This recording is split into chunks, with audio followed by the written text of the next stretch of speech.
Hi, so now we have our new battery. It's ready to be installed into the car.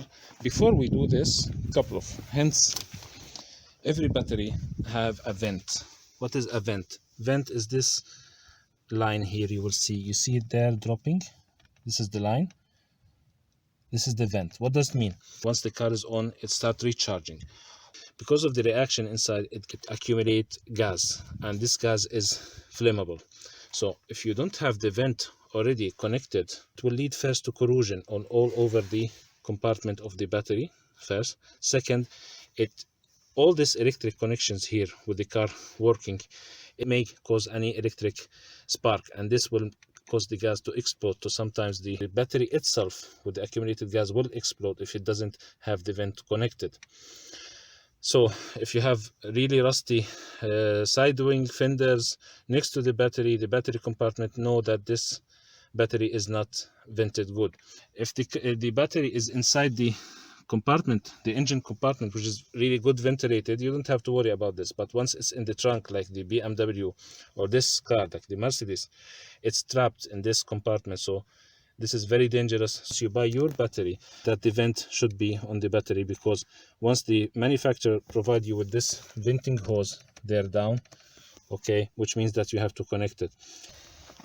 This is example of the old ones. It has the lens that you can see the status of the battery itself. If it's green, it's good. If it's black, it's recharged. If it's white, which means the battery is busted, need to be retested. The vents usually comes now. Before it used to come on the upper side, but recently all the manufacturers provide it on both sides to be universal, so you can put it on either side according to your car. And usually the battery comes with those places plugged, like this is, you can see this plug. You just take it out with a screwdriver and put the elbow.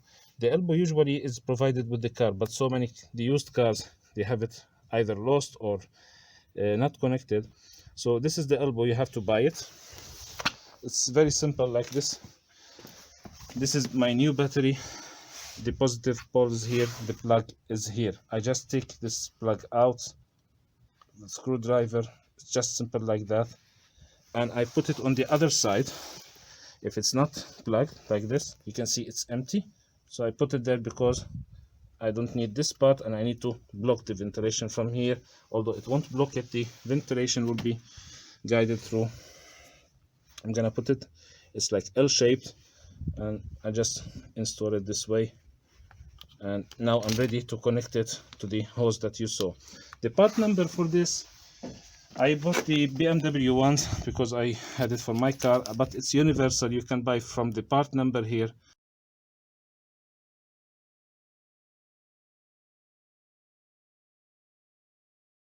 This is the BMW, but it's for all cars. It's universal, Joe. It's very universal, like for every battery and every car.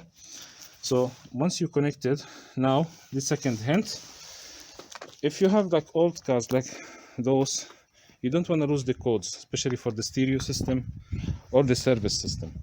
So before you dismantle your old battery, make sure that you depleted the electricity so the voltage is lower, and then you can, before you disconnect the battery, you can connect it to old battery like this, which is kind of charged, or external power station like this, or the car charger in the connection mode, not in the charging mode. You can't put this one on the cables of the car immediately. You have to put it on the mode that it provides as like power supply. Once you connect it, you just connect it to the poles of the car, and now you can start disconnecting the poles of the old battery. We always start with the negative part, we take it out, and this should be connected to the external power supply, and then the positive. Okay, in this Mercedes, I'm gonna show it in a separate video now.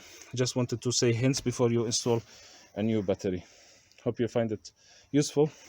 See you in other videos. Bye bye.